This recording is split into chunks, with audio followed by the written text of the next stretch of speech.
భగవంతుడి గురించి చెప్పడానికే కదా మేము ఈ పద్యాలు రాసింది. అందులో ఆయన ఉండకపోతే పద్యాలకి మీరెందుకు సంతోషిస్తారు? మా కవిత్వంలోనూ ఆయనే ఉంటాడు. అంతేకాదు భగవంతుడు ఖచ్చితంగా ఉండే ప్రదేశాలు 2 ఉన్నాయి. ఒకటి సత్యం, 2 ధర్మం. ఈ 2 మనకి 2 కళ్ళలా మనం పాటించాలి. మాట్లాడితే సత్యం మాట్లాడాలి, లేకపోతే మౌనంగా ఉండాలి. చేస్తే ధర్మం చెయ్యాలి, లేకపోతే చేతులు కట్టేసుకుని కూర్చోవాలి. అధర్మాన్ని మాత్రం చేయొద్దు, అసత్యాన్ని మాత్రం పలగద్దు.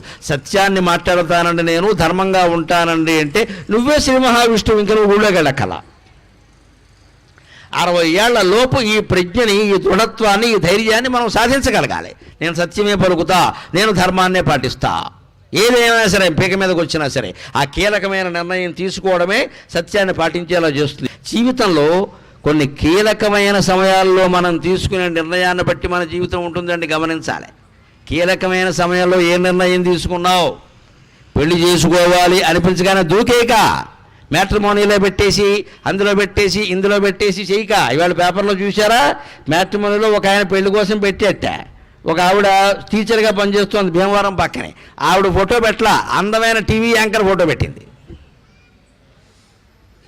అంతే వాలేసింది. వీడు పడ్డాడు ఆ మోజుకి. అక్కడి నుంచి ఇప్పుడు డబ్బులు కావాలి కదా, మరి హైదరాబాద్ నేను రాలేనండి, మా కజిన్ వస్తుంది, ఆ కజిన్ నేను ఒకటే, మా శరీరాలు వేరు కానీ ఆత్మ ఒక్కటే, డబ్బులు కొట్టేయాలి కదా మరి. తర్వాత ప్రాతాత్మ మిగులుతుంది ఇక్కడ. మీ ఇంటికి వస్తుంది, ఆ అమ్మాయికి చూస్తే ఆ అమ్మాయికి మీరు నచ్చితే నాకు నచ్చినట్టే అని చెప్తే వీడు ఏమనుకున్నాడు? ఆ బొమ్మలో కనిపించిన అమ్మాయి పంపించింది అనుకున్నాడు. పంపించింది ఈవిడే, అసలు ఆ యాంకర్ లేదు అక్కడ. వచ్చింది చక్కగా వీడికి మాయ మాటలన్నీ చెప్పింది, జర్కిన్ కొనిపించుకుంది, చీర కొనిపించుకుంది, మంచి దుద్దులు ముద్దులు అన్నీ కొనిపించుకుంది, శుభ్రంగా 2 లక్షలు బిల్లు వేసింది. అప్పటికి ఇవన్నీ చేస్తుంటేనండి తల్లిదండ్రులు తెలివైన వాళ్ళు. అందుకే నేను మొహమాటం లేకుండా చెబుతున్నా, పిల్లలు మీ ఇష్టం వచ్చిన పెళ్ళిళ్ళు చేసుకోవడం కాదమ్మా. ఒక వయస్సు రాకపోతే పరిపక్వత రాదు, ఏం ఆలోచిస్తున్నామో తెలియదు. ఆ ఎంచుకునే అవకాశంలో తల్లిదండ్రులకి తగిన పాత్ర ఇవ్వాలి. అమ్మా నేనేదో ఇష్టపడుతున్నాను కనుక కాస్త నువ్వు ఆలోచించు అని అమ్మని నాన్నగారిని అడగాలి. వాళ్ళ ఆలోచనలు వేరు. మనం ఎలా ఉంటాం? పిల్లలు యువకులు మోజులో ఉంటారు. అమ్మాయి నచ్చిందంటే అన్నీ నచ్చినట్టే, అబ్బాయి నచ్చాడంటే అన్నీ నచ్చినట్టే. వాడికి జీతం కూడా లేదన్నమాట. అయితే ఏమీ బాగున్నాడు, ఏడు బాగుండదు, నా తలక తిండి లేదని చెబుతుంటే. అదే అమ్మకో నాన్నకో అప్పగించామనుకోండి, ఆ కథని వాళ్ళు ఆలోచిస్తారు కాస్త, వాళ్ళకి మోజులు లేవు కదా. ఈ అమ్మాయి ఇవన్నీ కొనిపించేస్తుంటేనండి ఇంటికి వచ్చాక పత్రికలో వచ్చిన వార్త చెబుతున్నాను నేను. ఎవరిని అనడం కోసం కాదు, విషయం తెలుసుకోవాలి మనకి. తల్లి తండ్రి మామూలుగా వాళ్ళ అమ్మగా నాన్నతో అంతవరకు మాట్లాడేసి అన్ని తల్లిదండ్రులకు ఫోన్ ఇచ్చేదండి, మాట్లాడే ఎవరు అన్ని మిమిక్రీ. తల్లి మిమిక్రీ, తండ్రి మిమిక్రీ మాట్లాడేసిందండి. తల్లి ద్వారా తండ్రి ద్వారా వాళ్ళ అమ్మతో వాళ్ళ నాన్నతో బాగా నమ్మించింది. ఇందులో ఒకళ్ళకి కొంచెం ఇంత ఖర్చు పెట్టిస్తుంటే అనుమానం వచ్చి వాళ్ళ అమ్మ నెంబర్కి ఫోన్ చేశారు. చేస్తే ఈ అమ్మాయి దగ్గర ఉండే ఫోన్ రింగ్ అయింది. అప్పుడు బయటపడిపోయింది దొంగ. వాళ్ళ అమ్మకి ఫోన్ చేస్తే, అంటే వధువు తల్లికి ఫోన్ చేస్తే వధువు కజిన్ ఫోన్ మోగడం ఏంటండి? నీ ఫోన్ ఎందుకు మోగుతోంది అన్నారు. లేదత్తయ్య, లేదత్తయ్య కాదు తీ అని చెప్పింది ఆవిడ. అంతే, సాయంత్రానికి పోలీస్ స్టేషన్ పడుకుపోయాను. ఇది జరిగిన కథ. చేసుకోగానే అనిపించేయడం కాదు. ఏమిటి పెళ్లి వల్ల ప్రయోజనం? ఇటువంటి వాళ్ళని ఎంచుకోవాలి. గుణం ముఖ్యం కదా, ఆ గుణాన్ని గురించి విచారణ చేయాలి కదా. జీవితంలో కీలకమైన సందర్భాల్లో నిర్ణయం తీసుకోలేకపోతే దెబ్బతింటాం. ఆడ ఏనుగులతో సహా వచ్చాడు గజేంద్రుడు సరోవరం దగ్గరికి. మొగాడొక్కడు బయటికి వెళ్ళినప్పుడు ప్రవర్తించే విధానం వేరు, వెనకాల భార్యను బండి మీద ఎక్కించుకుని వెళితే ప్రవర్తించే విధానం వేరు. ఎందుకని? భార్య వెనకాల ఉండేసరికి ప్రతాపం అంతా చూపించాలి కదా, గేరు మార్చేస్తాడు, స్పీడ్ పెంచేస్తాడు, దేన్నో గుద్దేస్తాడు. పైగా ఇలా గుద్దేసావంటే నువ్వు ఎక్కేవు కాబట్టి జరిగింది అంటాడు. గొప్పవాడండి వీడు. గేరు మార్చడం వల్ల జరగల, స్పీడ్ పెంచడం ఆవిడ ఎక్కడం వల్ల జరిగింది అంటాడు. ఇలాగే ఉంటారు. ఎందుకని? భార్య ముందు ప్రతాపం చూపించాలి. అందుకని గజేంద్రుడు నిజంగా మీరు ఆలోచించండి, కథ ప్రకారం నీళ్లు తాగదలుచుకుంటే లోపలికి దిగాలండి. ఆయన దగ్గర పెద్ద తొండ ఉందిగా, 5 HP మోటరు. ఆ తొండం అందులో పెట్టి లాగేస్తే నీళ్ళు ఏమిటి చెరువు వచ్చేస్తుంది. తాగచ్చుగా. ఒకడు ఎలా ఉంటాడంటే లోకంలో మామూలుగా చేసే పని పెద్ద హడావుడు చేస్తాడు, పెద్ద హడావుడు. నిన్న పత్రికల్లో చూసారా? తమిళనాడులో ఒక ఆయన కూతురికి సారి ఇచ్చేట, 2 కోట్లు ఇచ్చేట ఏకంగా. ఏం చేసుకోవాలో దొంతలు బియ్యం బస్తాలు, కందిపప్పు బస్తాలు, చీరలు, నార్లు, కార్లు, బైర్లు మొత్తం ఇచ్చాడు. దేనికండి ఇదంతా? సంత. ఏం చేసుకుంటుంది ఆవిడ? పేదవాళ్ళకి పంచిపెట్టచ్చు కదా అంత సంపదలు. చేయరండి, అమ్మాయి దగ్గరికి అంతా ఇస్తారు. ఇదే హడావుడి. చీర సారా అంటే ఏదో 4 స్వీట్లు ఇస్తారు, 2 చీరలు ఇస్తారు. కొంత డబ్బు ఇస్తారు కావాలంటే, పోలో తులం బంగారం పెడతారు, 50,000 తులం ఉంటే ఎవరు పెడతాడో ఏదో పెడతారు. ఇంతసారి ఎందుకండి హడావుడి. అలాగే గజేంద్రుడు కూడా వెనకాల ఆడ ఏనుగులు వచ్చేసరికి నేనెవడో తెలియాలి అందులో దిగాడు. ఎవడు దిగమన్నాడు? పోనీ దిగిన వాడు పోనీ నీళ్లు దాగి ఊరుకున్నాడా? ఆ నీళ్ళన్నీ ఆడ ఏనుగుల మీద పోసాడు. జలకాల ఆటలు మొదలెట్టాడు. ఇక్కడ జీవితంతో ఆడుకుంటే దేవుడు వస్తాడు అప్పుడు ఖచ్చితంగా. జీవితంలా సాగనిస్తే ఏ గొడవ ఉండదు. మనం దాంతో చెర్లాట మొదలెట్టామనుకోండి, అప్పుడు వస్తాయి ఆపదలు. కిందనున్న మట్టి అంతా పైన పోసాడు, పైన గట్లన్నీ కిందకి తీశాడు, కింద తొండం పెట్టి పైకి లాగి. ఇదంతా చేయమని ఎవరు చెప్పారండి కుక్క నీళ్లు తాగడానికి? జీవితంలో మనం కూడా అంతే. ఏదో ఉన్నాము, పెళ్లి చేసుకున్నాం, 2 పిల్లల కన్నా వాళ్ళకేవో చదువులు పెళ్ళిళ్ళు అయిపోయాక సుఖంగా రామకృష్ణ అనుకుని ఏ రామకృష్ణ మఠానికో ఎక్కడికో పెడుతూ సుఖంగా 4 మంచి మాటలు చెప్పుకుంటూ కాలక్షేపం చేసుకుంటూ 60 ఏళ్ల తర్వాత ఆ మిగిలిన జీవితం భగవంతుడు 10 ఏళ్ళు ఇచ్చాడు, 20 ఏళ్ళు ఇచ్చాడు, ప్రశాంతంగా గడిపేస్తే అయిపోలా? కుదరదని. అప్పుడు 60 ఏళ్ల తర్వాత రిటైర్ అయిపోయాక ఖాళీగా ఏం కూర్చుంటావు అని చింతపండు కొట్టేడతాడు పరిగెట్టుకుని, లేకపోతే స్కూల్ పెడతాడు. ఈయనేదో పెద్ద గొప్ప విద్వాంసులాగా ఏదో బిజినెస్ మొదలు పెడతాడు, ఖాళీగా ఏం కూర్చుంటూ ఉంటాను. ఎందుకంటే డబ్బు ఇప్పుడు ఏమవుతుంది, ఈ మొత్తం పెన్షన్ సహా సంపాదించిందంతా అందులో పోతుంది. 60 ఏళ్ళు దాటాయంటే ఆధ్యాత్మిక మార్గానికి తప్ప మరో దానికి మనం అవకాశం ఇవ్వకూడదు. ఈయన ఈ లోపలవన్నీ గట్లన్నీ కింద కూల్చేసి మట్టి అంతా పైకి తీసేయడం వల్ల ఏమైంది, ఆ మూలలో ఉన్న మొసలికి కథలకి వచ్చింది. ఇది మామూలు చెరువులో ఉంటే అది లేచేది కదా, అది అక్కడే ఉండేది. ఈ మొత్తం కెలికలం చేసి పాడు చేసేసరికి ఆ మొసలికి మెలకు వచ్చింది. ఇదేదో వచ్చింది అని పట్టుకుంది. అయిందా మరి? అదే తాపత్రయం అంటే. జీవితాన్ని ఎప్పుడు కెలక్కూడదు, జీవితాన్ని చిలకాలి, కెలక్కూడదు. పెరుగు చిలికినట్టుగా జీవితాన్ని చిలకాలి. చిలికితే అమృతం వస్తుంది, కెలికితే దుర్గంధం వస్తుంది. మనం జీవితాన్ని కెలుకుతాం అనవసరంగా, చిలకం. మనం చిలకడం అంటే దాని సారాన్ని గ్రహించడం, కెలకడం అంటే పని లేక వేలెట్టడం. ఎందులో మనం కల్పించుకోవాలి, ఎందులో కల్పించుకోవడం, ఎక్కడ జీవితాన్ని నుంచి పక్కకి వెళ్ళిపోవాలి, ఎక్కడ ప్రవేశించాలో నిర్ణయించుకోవాలి. దానివల్ల వచ్చింది ఇబ్బంది అంతా. అందుకని ఏం చేస్తున్నాడు నేను మొదటి పద్యంలో ఏమన్నాడో తెలుసా? దేవుణ్ణి రమ్మనట్లా, ప్రార్థించట్లా, కాపాడమని అడగల. నానానేక పయోధములు వనములోనన్ పెద్ద కాలంబు సన్మానింపన్ 10,00,000,000 కరిణీనాథుండనయ్యుండి మద్దానాంబ పరిపుష్ట చందన లతాం తచ్ఛాయలందుండక ఈ నీరాశను ఇటేల వచ్చితి భయం బెట్లో గదే ఈశ్వరా. ఇది మొదటి పద్యం. ప్రార్థన బాగుంటే పోతన గారి పద్యంలో ప్రార్థన చేస్తే విష్ణువు రాకపోవడం ఏంటండి, ముక్కోడు దేవతలు వచ్చేద్దా? కానీ ఈ ప్రార్థనలో గజేంద్రుడి యొక్క అహంకారమే ఉంది తప్ప ప్రార్థన లేదు. దాని లోపల అర్థం తెలుసుకుంటే తెలుస్తుంది. ఏమంటున్నాడు ఆయన? నానానేక పయూధములు వనములోనన్ పెద్ద కాలంబు సన్మానింపన్. అనేక రకాల కొన్ని వందల ఏనుగులు నన్ను సెవిస్తూ ఉంటే హాయిగా ఆ అరణ్యంలో ఉండకుండా ఇక్కడికి ఎందుకు వచ్చా? దీన్ని రాజసాహంకారం అంటారు. నా దగ్గర పెద్ద సైన్యం ఉంది, ఏనుగులు ఉన్నాయి, నేను మహారాజుని, హాయిగా అక్కడ ఉంటే ఈ మొసలు పట్టుకునేది కాదు, 1000 ఏళ్ళు యుద్ధం చేసినా ఇది వదలట్లా, అసలు ఎందుకు తెచ్చుకున్నా ఇదంతా, అనవసరంగా ఇంట్లో కూర్చుంటే పోయేది కదా, ఆ రాజస అహంకారం అంటారు. అన్ని వేల ఏనుగులు నన్ను సేవిస్తున్నాయి అని తలుచుకోవడం ఉందే, అది మనం చూడండి, ఒక్కోసారి పొలం అమ్మేస్తాం, తర్వాత మామూలుగా అయిపోతాం. ఇప్పుడు మనం అమ్మేసిన పొలం రేటు పెరిగిందని తెలుస్తుంది 5-6 ఏళ్ళకి. అప్పుడు అమ్మకుండా ఉంటే అని కొడతాడు, ఈ చెయ్యి విరిగింది కానీ పొలం రాలా. ఇక్కడ కొడతాడండి గట్టిగా, అమ్మకుండా ఉంటే అన్నాడు, ఇక్కడ విరిగింది, ఇప్పుడు దీనికి 5,000 అయింది, అనవసరంగా అమ్మేసేవరా అంటాడు. పైగా అప్పుడు అమ్మమ్మని సలహా ఇచ్చిన వాడు ఎవడో ఉంటాడు, బావమరుదో మేనాడు, వాడిని తిడతాడు. వీడన్నీ ఏదో సలహాలు ఇస్తాడు, వాడు సలహా ఇస్తే నేను అనుమానాడా? అమ్మేది నువ్వే కదా, సంతకం వాడు పెట్టలేక సలహా ఇచ్చాడు, కానీ సంతకం నువ్వే పెట్టావు కదా, పెట్టేటప్పుడు ఆలోచించుకోవచ్చు కదా. వాడు ఇచ్చింది వెధవ సలహానా? అదే పొలం గవర్నమెంట్ వాళ్ళు ఏదైనా ప్రాజెక్టు కట్టి పట్టుకుపోయారనుకో, అబ్బా అమ్మేసి మంచి పని చేసేవారు అనుకుంటాడు. అంటే నీ ఇష్టమే అన్నీ. ఇంకా ఇదే జీవితానికి కెలకడం అంటే, చిలకడం కాదు ఇది. అయిపోయింది, ఏదో అయిపోయింది, వదిలేసేయి. ఇంతకుముందు క్షణం కూడా వదిలేసి, ఇప్పుడు 8 గంటల 5 నిమిషాలు అయింది, 8 గంటల 4వ నిమిషం కూడా గతమే, దాని గురించి ఆలోచించకూడదు, అయిపోయింది అది. ఈ క్షణంలో ఏం చేయాలో అది చేయి అంతే. అది జీవితం, వర్తమానం అంతే. గతం లేదు, భవిష్యత్తు లేదు. ఈయన ఏం చేస్తారు, గతం తలుచుకుంటున్నాడు. ఈయన అనేక రకాల ఏనుగులన్నీ నన్ను సేవిస్తూ ఉండగా హాయిగా అక్కడ ఉండకుండా ఎందుకు అంటే రాజసాహంకారం. ఇంకో మాట, 10,00,000,000 కరిణీనాథుండనయ్యుండి 10 లక్షల ఆడు ఏనుగులకి భర్తలయ్యుండి. ఎవడడిగాడు నీ విషయాలు ఇవన్నీ? ఇది కామవాంఛలు, తమో గుణం అంటారు. నీ భార్యల రికార్డు ఆధార్ కార్డా? నేను ఎవడని అడిగాడా? నీకు ఎంతమంది పెళ్ళాలుంటే మాకే? మొసలు పట్టుకుని ఏడుస్తుంటే ఓ పక్క. అంటే వీడు అసలు బాధ ఏమిటంటే మొసలు పట్టుకుందని కాదు, భార్యలు చూస్తుండగా పట్టుకుందండి, అదే అవమానం. అది మొగాడు బుద్ధి ఎలా ఉంటుంది అంటే, ఒక్కడో పెడుతుండగా ఎవడో గోమె కొడితే మాట్లాడు, తుడి చేసుకుని వచ్చేస్తాడు.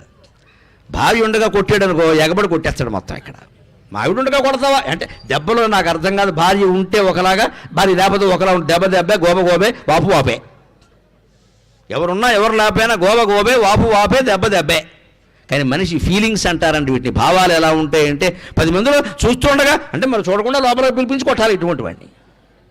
వాడు కోపం వచ్చింది కొట్టాడు, ఆలోచిస్తారంటే ఇవన్నీ మన ఆలోచనలు ఇలాగే ఉంటాయి. సరిగ్గా గజేంద్ర మోక్షం అదే. వింటే పుణ్యం అన్న కాదు, విశ్లేషణ చేసుకుంటేనే ఏదైనా తెలుస్తుంది, లేకపోతే ఏమీ తెలియదు. మనము గజేంద్రులాగే ఉంటాం. వాడు గజం, మనం అరగజం, అంతే తేడా. వాడు గజమేనా, మనం అరగజం. కథ అర్థమైతే మనం అలా ప్రవర్తించకుండా ఉంటాం, అప్పుడు బాగుంటుంది జీవితం. అంతేకాని గజేంద్ర మోక్షం వింటే పుణ్యం అంటే ఏమి పుణ్యం? విశ్లేషణ చేసుకుంటేనే పుణ్యం. అందుకని నాకు 10 లక్షల మంది భార్యలు ఉన్నారు, ఇది తామసాహంకారం. ఇంకో మాట, మద్దానంబ పరిపుష్ట చందనలతాం ఛాయలందుండక. ఈ ఏనుక్కి ఈ దవడల నుంచి అండి మదజలం స్రవిస్తూ ఉంటుందండి. అది తేనె రంగులో ఉంటుంది, తేనె రుచిలో కూడా ఉంటుంది. దాన్ని తుమ్మెదలు వాళ్ళు సేవిస్తూ ఉంటాయి. మదజలం అంటారు దాన్ని, మదం అంటారు. 9 రంధ్రాల నుంచి దానికి మదం స్రవిస్తూ ఉంటుంది. ఈ చెక్కడి నుంచి జారేదాన్ని మదం అని ప్రత్యేకంగా అంటారు. ఆ మదజలం ఎంత ఉందంటే అది ఆ బాగా మదం ఎక్కిన ఏనుగు నుంచే వస్తుంది, ముసలి ఏనుగులకు రాదు. ముసలి ఏనుగులు కూడా మీకు లెక్క అంటే సర్కస్ ఏనుగులు చూడండి, ఈ దవడల మీద సారల్లా ఉంటాయి కిందికి. అది అంటే మొత్తం ఎండిపోయింది వ్యవహారం. అది కారి కారి కారి చారబడింది, ఇంకా కారదు. ఆ మదజలాన్ని బట్టి నిర్ణయిస్తాడు మదపుటేనుగా కాదా, ఆ మదం స్థాయిని బట్టి. అటువంటి మదపుటేనికి అందుకని ఏమనుకుంటుంది, నా మదజలం అక్కడ ఉన్నప్పుడు ఎంత స్రవించేదంటే అది కింద కాలువలు కట్టేది. ఆ కాలువల నీళ్లు మంచి గంధపు చెట్లకి పనికొచ్చేవి. ఆ రకంగా అడవిలో కొన్ని 100 మంచి గంధపు చెట్లు నా మదజలం కారణంగా పెరిగాయి. ఇదేమంటారు, సాత్విక అహంకారం. ఒకడు ఉంటాడు లోకంలో, ఈ ఊళ్ళో గుళ్ళన్నీ నేనే కట్టించా, కళ్యాణ మండపం నేనే కట్టించా, అందరికీ గుళ్ళు నేనే కొట్టించా. గుళ్ళు కట్టించడం కాదు, గుళ్ళు కొట్టించింది కూడా ఈయనే. నేను లేకపోతే ఈ ఊరే లేదు. ఇదే సాత్విక అహంకారం. ఎందుకు చెబుతున్నావు ఈ బోడు మాటలన్నీ? నువ్వు లేనప్పుడు కూడా ఊరుంది, నువ్వు వెళ్ళాక కూడా ఊరు ఉంటుంది. ఊరు ఎక్కడికి పోతుందా, నువ్వు పోతావు. కానీ దీని సాత్విక అహంకారం. అన్ని దానాలు చేశా, ఇన్ని ధర్మాలు చేశా, అంత చేశా, అసలు నా అంత చేసిన వాడు అవడు లేడు. దీని సాత్విక అహంకారం అంటారు. చేసిన పాపం చెబితే పోతుంది అంటారు, పొరపాటు అంటే చేసిన పుణ్యం కూడా చెబితే పోతుందమ్మా. మనం ఎంత అమాయకులు అంటే పాపాలు చెప్పం, పుణ్యాలు చెప్పేస్తాం. పుణ్యాలు పోయే, పాపాలు మిగిలాయి మన కర్మకి. వచ్చే జన్మలో కుక్కే పుడతాం. అంటే నీకు దమ్ముంటే పాపమే చెప్పు, పోతుంది. పుణ్యం చెప్పడం వల్ల మనకి మంచి పేరు వచ్చింది కదండి. మంచి పేరు రూపంలో నువ్వు అనుభవించేసావు కాబట్టి పుణ్యం పోయింది. పాపం చెబితే ఏమైంది, చెడ్డ పేరు వస్తుంది. దుర్మార్గుడు ఇటువంటి పని చేసేట్టు వాడే చెప్పాడు అంటారు కదా, ఆయనే చెప్పాడు స్వయంగా. కానీ దానివల్ల ఆయనకు వచ్చిన అప్రతిష్ట, మనస్తాపం కారణంగా ఆ పాపం పోయిందమ్మా. అంచేత పాపాన్ని ఒప్పుకోవాలి 10 మందిలో అయినా సరే, ధైర్యం ఉంటే, దమ్ము ఉంటే. పుణ్యాన్ని చెప్పకూడదు. మనం ఎవరు ప్రయోజనం పొందారో వారు చెప్పుకుంటారు, మనం ఎందుకు చెప్పడం? అప్పుడు పుణ్యఫలం మనకుండే, వచ్చే జన్మ మంచి జన్మ వస్తుంది, ఐశ్వర్యవంతులం అవుతాం. మనం అమాయకులు, మనం పాపాలు చెప్పం, దాచేస్తూ ఉంటాం. పోలీసు వారు బయట పెట్టే వరకు మనం చెప్పం, పుణ్యాలు మాత్రం చెబుతూ ఉంటాం వేదికల మీద. అవన్నీ పోయాయి, పాపాలు మిగిలాయి. ఇంకా మనకి మహావిష్ణువు ఎక్కడ కనపడతాడు? ఇదే తాత్విక అహంకారం. ఈ 3 సాత్విక, రాజస, తామస అహంకారాలు ఉండి ఏమంటాడు, పిలవడం మాత్రం భయం పెట్లో కదే ఈశ్వర అంటున్నాడు. నాకు భయం అవుతుంది అని అడగాలి, రమ్మని కాపాడమని అనలేదు. అందుకే విష్ణువు రాలేదు. ఇదే మహావిష్ణువు తత్వం. భగవంతుడైనంత మాత్రానే మనకు అనుమానం వస్తూ ఉంటుంది ఒక్కోసారి. ఇంత కరోనా వ్యాపించిందండి, ఇన్ని రోగాలు వ్యాపించాయండి, దేవుడు ఏంటంటే ఊరికే గుళ్ళో కూర్చుంటే ఎలాగ అందరినీ కాపాడదు. మరి దేవుడికి పనే లేదు ఇక్కడ, నిన్ను నన్ను కాపాడమే పని. ఇక్కడ ఎందుకు కాపాడతారండి? ఆయన కూడా ఎవరన్నా ప్రార్థన చేయాలి కదా.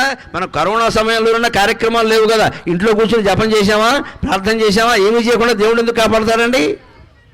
ప్రార్థన చేసిన వాడినే కాపాడుతాడు. ఆ ప్రార్థన కూడా ఎలా ఉండాలి? నిరహంకారంగా ఉండాలి. అహంకారం కనపడద్దు. ఇందులో అహంకారం కనపడుతోంది, అందుకే విష్ణువు రాలేదు. ఎప్పుడు వచ్చాడు? లావొక్కింతయు లేదు, ధైర్యము విలోలంబయ్యే ప్రాణంబులుంఠావులు తెప్పెను మూర్ఛ వచ్చే తనువుండస్యన్ శ్రమంబయ్యడిన్ అని తన బలహీనతను అంగీకరించి నీవే తప్పని తప్పరం వెలుగ మన్నింపన్గదే దీవుని రావే ఈశ్వర కావవే వరద సంరక్షించు భద్రాత్మక. నువ్వు తప్ప ఇంకో గతి లేదు, నా శరీరం చిక్కిపోయింది, బలం తగ్గిపోయింది. లావు అంటే బలం ఎక్కడ, ఏదో లావుగా ఉండడం కాదు, బలం తగ్గిపోయింది. ప్రాణంబులుంఠావులు తెప్పెను, పైన ఉండే ప్రాణం కిందకు వచ్చింది, కిందకు ఉండే అపానం పైకి వెళ్ళిపోయింది, చచ్చిపోతున్నాను ఊపిరాడక, నన్ను కాపాడవయ్యా అని బలహీనతను అంగీకరించి ప్రార్థిస్తే అప్పుడు ఒక్క క్షణం ఆగలేదు. మీరు గమనించండి, లక్ష్మీదేవికి చెప్పలేదు, సిరికిని చెప్పడు, శంఖచక్ర యుగము నుంచి ఏదో ఈ సంధింపడు. భక్తుడిని కాపాడాలంటే ఆయుధాలు ఉండాలి కదా, శంఖచక్రాలు కూడా చేత్తో పట్టుకోలేదుట. ఏ పరివారంబును చేరడు, వైకుంఠంలో ఉండే విశ్వక్సేనుండి కానీ పరివారాన్ని కానీ ఎవరిని పిలవలేదు. అభ్రగపతులను పన్నింపడు, కనీసం వేగంగా రావాలంటే గరుత్మంతుల మీద రావాలి కదా, గరుడ ఎక్స్ప్రెస్ అయినా ఎక్కాలి కదా, గరుత్మంతుడు కూడా పిలవలేదు. అంతేకాదు, పోతన గారు ఇంకో అందమైన మాట చెబుతాడు. హడావుల్లో ఉండే మనిషి ఎలా ఉంటాడంటే తలదూకోవడం కూడా మర్చిపోతాడట. ఆకన్నికంతర ధమ్మెల్లము చక్కనొత్తాడు. సరదాకి లక్ష్మీదేవితో పాచికలు ఆడుతున్నాడు కాబట్టి నెత్తి మీద కిరీటం లేదమ్మా, జుట్టు మాత్రం ఉంది, జులపాలు బ్రహ్మాండంగా ఉన్నాయిగా, అవి చెవుల మీద పడుతున్నాయి. ఆ చెవుల మీద పడుతున్న జుట్టు అయినా దువ్వుకోవాలా వద్దా, అది కూడా దువ్వుకోలేదుట, అంత కంగారు పడ్డాడు. అంటే భక్త రక్షణ కోసం ఎప్పుడూ సిద్ధంగా ఉంటాడు భగవంతుడు మహావిష్ణువు. మనం నమ్మాలి ఆ విషయాన్ని, మనం పిలవడమే ఆలస్యం. అందుకే ఏడుకొండల వాడిని ఒక పిలుపులో పిలిచితే పలుకుతావట అంటారు. ఊరికే అనలేదండి ఆ మాట, ఆ పదమొక్కుల వాడు పిలిచితే, ఒక పిలుపులో పిలిచితే పలుకుతావట. ఆ పిలుపు ఎక్కడి నుంచి రావాలి? నాభి దగ్గర నుంచి రావాలి. ఆర్తితో పిలవాలి, అజీర్తితో పిలవకూడదు. అన్నం తిన్నాం కదా కాసేపు భజన చేద్దాం అని చేయకూడదమ్మా. దేవుడు రాకపోతే నేను అన్నమే తిన్నావు అన్న ఆర్తితో చేస్తే దేవుడు వస్తాడు. అన్నం తినేసి కాలక్షేపానికి చేయడం కాదు, కాలక్షేపానికి చేసినా మంచిదే, వచ్చే జన్మలో వస్తాడు, ఈ జన్మలో రాడు. నువ్వు కాలక్షేపానికి చేసావు, అన్నం తినడానికి దేవుడు రాకపోతే తేలాల్సిందే ఈ విషయం అంటే వస్తాడు ఖచ్చితంగా. గజేంద్రుల్లో ఆ పట్టుదల ఎప్పుడు వచ్చిందంటే చివరిలో వచ్చింది, అందుకని వచ్చాడు. ఇంకో చిత్రం జరిగింది, ఆయన వచ్చాడు, విడిపించాడు. వచ్చిన వెంటనే ఏం జరిగింది తెలుసా? ఆయన ఒక్కడు రాలేదు, రావడం ఆయన ఒక్కడే వచ్చాడు, కానీ ఆయన వెనకాల చాలా వచ్చాడు. అది మహావిష్ణు తత్వం. తన వెంటన్ సిరి లచ్చి వెంట నవరోధ వ్రాతమున్ దాని వెంకను పక్షీంద్రుడు దాని వెంకను ధను కౌమోదకీ శంఖచక్రని కాయంబోను నారదుండు ధ్వజనీకాంతుండునై వచ్చి రుయ్యన వైకుంఠపురంబునన్ గలుగువారు ఆబాల గోపాలమున్. మనం అమాయకంగా అనుకుంటాం, ఈ కాలంలో ఇంకా బాగా వ్యాపిస్తోంది అమాయకత్వం. ఏమిటో తెలుసా? ఆరోగ్యానికేమో సూర్యుడు అంటాం, ఆరోగ్యం బాగాలేదంటే జాతకాలు చెప్పేవాళ్ళు ఏమంటారు? ఆదిత్య హృదయం చదవండి అంట. డబ్బు లేదండి అంటే కనకధారాస్తవం చదవండి అంట. శని పెట్టేసింది అంటే నవగ్రహ స్తోత్రం చదవండి, గుళ్ళోకి వెళ్ళి నవగ్రహాల చుట్టూ తిరగండి. మా అబ్బాయికి చదువు రావట్లేదంటే సరస్వతి దండకం చదవండి. ఇలాగా మా అమ్మాయికి పెళ్ళి అవ్వట్లేదు, రుక్మిణీ కళ్యాణం చదివించండి. ప్రతి లోపానికి, ప్రతి కష్టానికి ఓ దేవుణ్ణి, ఓ మంత్రాన్ని చెబుతారు. కానీ మహావిష్ణువు ఎలాంటి వాడంటే సింగిల్ విండో సిస్టమ్, ఒక మాటలో చెప్పాలంటే. ఆయన పట్టుకుంటే అందరినీ పట్టుకోరండి. అదే పోతన గారు ఇక్కడ చెబుతున్నాడు చూడండి. ఆయన ఒక్కడే వచ్చాట, కానీ తన వెంటన్ సిరి, ఆయన వెనకాల లక్ష్మీదేవి వచ్చింది. అదే నేను ఇందాక శ్లోకంలో చెప్పా. కంగారుగా వెళ్ళిపోతున్నాడు ఆయన. లక్ష్మీదేవికి అనుమానం వచ్చింది. అడిగదనని కడు వడిజను అడిగిన తను మగుడ నుడువడని నడజుడుగున్ మెడ మెడ సిటి మూడి తడబడ అడుగిడు నడు గిడ దుజడిమన్ అడుగిడు నెడలన్ అని 23 డకారాలు ఉపయోగించి పద్యం రాస్తాడు మన మహాకవి బెంబెర పోతన. ప్రపంచ సాహిత్యంలో ఇలాంటి పద్యం లేదు. 23 డకారాలు ఒకే పద్యంలో, ఎక్కడ అర్థహీనమైంది ఒక్కటి కూడా లేదు, అన్ని సార్థకమైన మాటలే. అడిగదనని కడు వడిజను అడిగిన తను మగుడ నుడువడని నడయుడుగున్ వెడ వెడ సిటి ముడి తడబడ నడుగిడు నడు గిడదు జడిమ అడుగిడు నెడలన్. అడుగుదామని ముందుకు అడుగుతోందిట, కానీ అడిగితే మాత్రం ఇప్పుడు చెప్పాడు 100 పనులు ఈయనకి చెబుతాడేటి. అందుకని లక్ష్మీదేవికి అనుమానం చెప్పడం. అదే నేను శ్లోకంలో రాశా, కా మధురేక్షణ స్మరతి త్వాం స్వామిన్ వదేత్యర్థిత.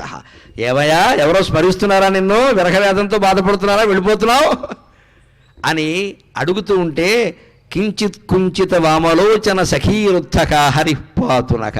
ఆ కొంచెం కుంచుకున్నటువంటి కళ్ళతో ప్రశ్నిస్తున్న లక్ష్మీదేవికి సమాధానం చెప్పకుండా వెళ్ళిపోతున్న శ్రీ మహావిష్ణువు మిమ్మల్ని అందరినీ రక్షించునుగాక అని చమత్కారంగా నేను ఈ శ్లోకం చెప్పుకున్నా సరదాగా. అందులో ఉండే తత్వం ఒక్క 2-3 నిమిషాల్లో చెప్పుకుని మనం సెలవు తీసుకుందాం.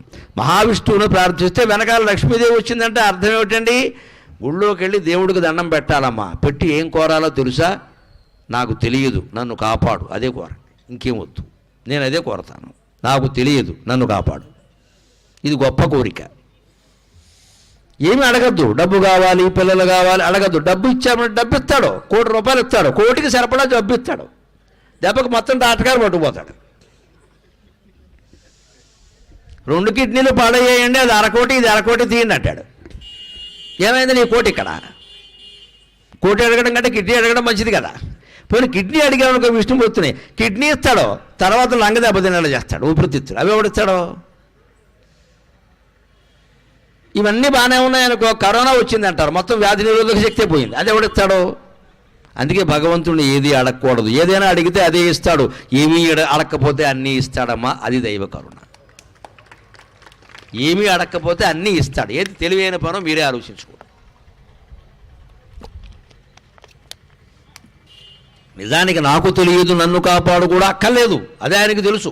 కానీ ఏదో మనసులో భయం ఉంటుంది కదా కొంచెం, అందుకని పరమాత్మ ఏం అడగాలో నాకేం తెలియదే, నన్ను కాపాడు అంటే వెనకాల సుదర్శన చక్రం పెట్టి మన కాపాడతాడు.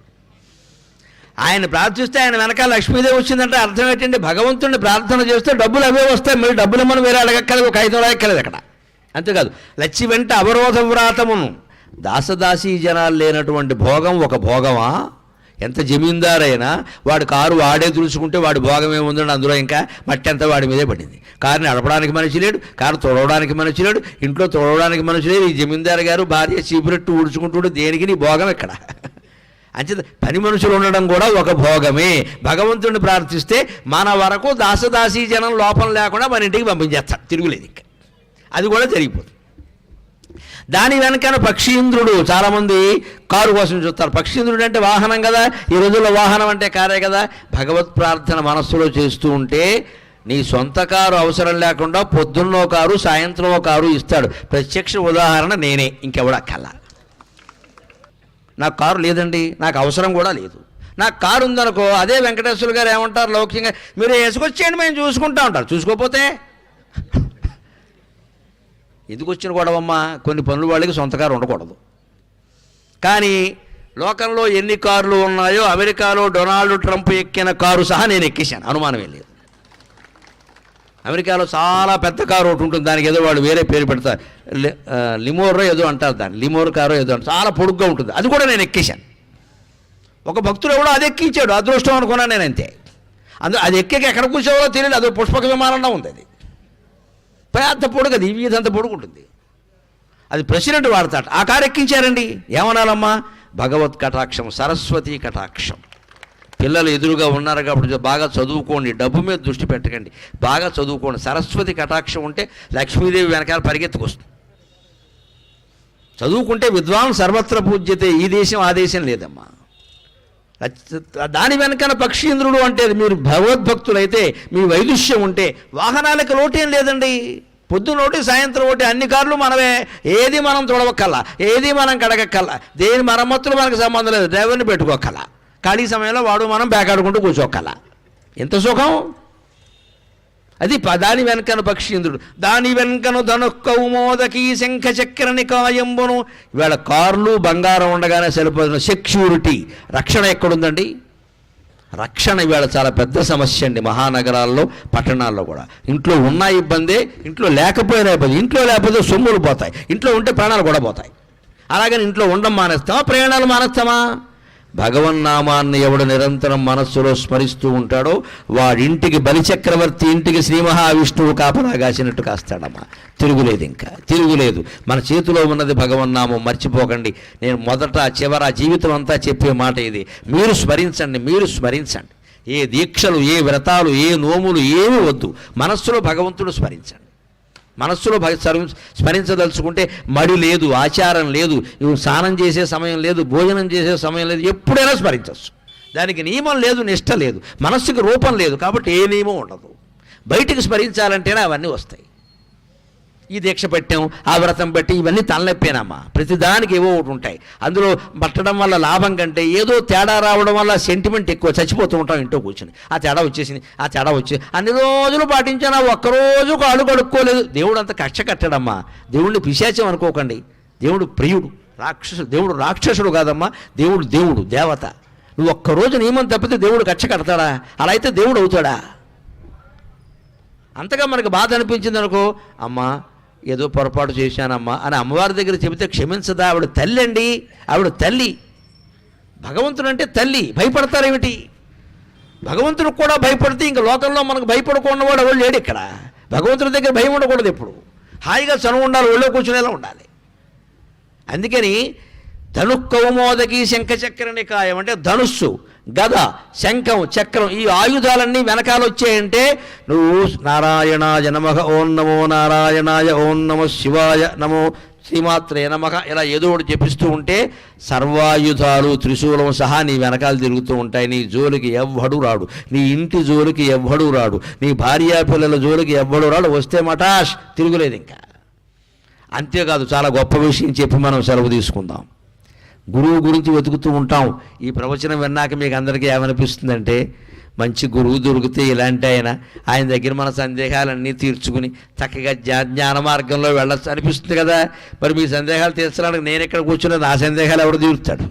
తెల్లారేసరికి నేను హైదరాబాద్లో ఉండాలి, మన దుకాణం మళ్ళీ రేపు ఎక్కడ ఉంది అక్కడ, అంతేనా? కానీ మీరు మనస్సులో భగవంతుడిని స్మరిస్తే, నారదుండు, విష్ణువు వెనకాల నారదుడు వచ్చేట. అక్కడ గజేంద్రుడు నారదుడిని పిలవలేదే, నారదుడిని పిలవలా, వచ్చేట. అంటే భగవంతుణ్ణి మీరు స్మరిస్తే మీకు అవసరమైన గురువు మీ ఇంటికి వచ్చి మీకు ఉపదేశం చేస్తాడమ్మా. నిర్భయంగా హాయిగా ఉండొచ్చు. మీరు ఏ గురువుల్ని కాకా పట్టక్కర్లేదు, పీఠాధిపతుల వెనకాల పడక్కర్లేదు. ఇవాళ గురువుల్ని కాకా పట్టాలంటే వాళ్ళ కింద నలుగురు ఉంటారు, ఆరుగురు, ఈ చెంచా గ్యాంగ్ని కాకా పట్టాలి. సప్త ప్రకారాల్లో ఉంటారు ప్రతి గురువు గారి దగ్గర, ప్రతి పీఠాధిపతి దగ్గర. ముందు వీళ్ళ పట్టుకోవాలి. వాళ్ళు ఏమంటారు, 50,000 కట్టి మాట్లాడమంటారు, కట్టాక మాట్లాడాలి ఫోన్లో. లేదా పీఠానికి ఎంత ఇమ్మంటారు. ఎవడు పడతాడు ఇవన్నీ? ఎక్కడి నుంచి? ఇంత చేస్తే ఆయన ఏం చెబుతాడో తెలియదు. నీ మనస్సులో నువ్వు భగవంతుని స్మరిస్తే నీకు నచ్చే గురువుని, నీకు నచ్చిన విషయాలు చెప్పే గురువుని, నీకు అవసరమైన గురువుని నీ ఇంటికి పంపిస్తాడు ఖచ్చితంగా. అందులో తేడా ఏం లేదు. ఇంకా అదే నారదుడు. నారదుడు కూడా వచ్చాట. ధ్వజనీకంతుండురై, విశ్వక్సేనుడు సేనాధిపతి, యుద్ధం కూడా చేయగలిగిన సామర్థ్యం కలిగిన వాడు. ఆబాల గోపాలము వైకుంఠపురంలో ఉన్నవాళ్ళు అందరూ వచ్చారు. ఇది మహావిష్ణు తత్వం. అంటే భగవంతుడిని పిలిస్తే మన ఇంటికి, భగవంతుడి వెనకాల ఉండేవాళ్ళు అందరూ వచ్చారంటే అర్థం ఏంటి? ముఖ్యమంత్రి గారిని మన ఇంటికి భోజనానికి పిలిచామనుకోండి, అప్పుడు ఆయన ఒక్కడే రాడండి, వెనకాల చాలామంది వస్తారు. పిలిచే ముందే ఆలోచించుకోవాలి, ఒక 100 మందికి భోజనం సిద్ధం చేసుకోవాలి. కానీ మీరు అక్కడే వస్తారనుకుని సింగిల్ ప్లేట్ భోజనం చెప్పారంటే గోమె కొట్టి పంపిస్తారు. సీఎంని ఇంటికి భోజనానికి పిలుస్తావా? ఒక్క భోజనం సిద్ధం చేస్తావా నువ్వు? ఒక 100 మందికి చేయొద్దు, వెనకాల ఉండరు కానవాయ్, ముందో 10, వెనకాల 10, ముందు జిల్లా మంత్రులు, జిల్లా నాయకులు అందరూ వచ్చేస్తారో తప్పదు. అది నువ్వు పిలిచేటప్పుడు ఆలోచించుకోవాలి. మరి ముఖ్యమంత్రికి ఎంత వైభవం ఉంటే మూల విరాట్ అయిన శ్రీ మహావిష్ణువుకి ఎంత వైభవం ఉంటుందో ఆలోచించండి. గోవిందా, అంత వైభవం ఉంటుంది ఆయనకి. ఆయన్ని మనకి మనస్సులోకి పిలిచాము అంటే వెనకాల రక్షణ గురించి కానీ, ధన కనక వస్తు వాహనాదుల గురించి కానీ కించిత్తు కూడా ఆలోచించాల్సిన అవసరం లేదు. అంతా భగవంతుడు కల్పిస్తాడు. అందుకని విష్ణు సహస్రంలో ప్రసిద్ధమైన ఒక్క శ్లోకం చదువుకుని మనం సెలవు తీసుకుందాం. క్షీరోదన్వత్ ప్రదేశే శుచిమణి విలసత్సైకతే మౌక్తికానాం మాలా దృప్తాసనస్థ స్ఫటికమణినిభైర్మౌక్తికైర్మండితంగ శుభ్రైరభ్రైరదభ్రైరుపరి విరచితై ముక్తపీయూషవర్షైః ఆనందీ ఆనందీ నః పునీయాత్ అరినళిన గదా శంఖపాణిర్ముకుందః. స్వస్తి.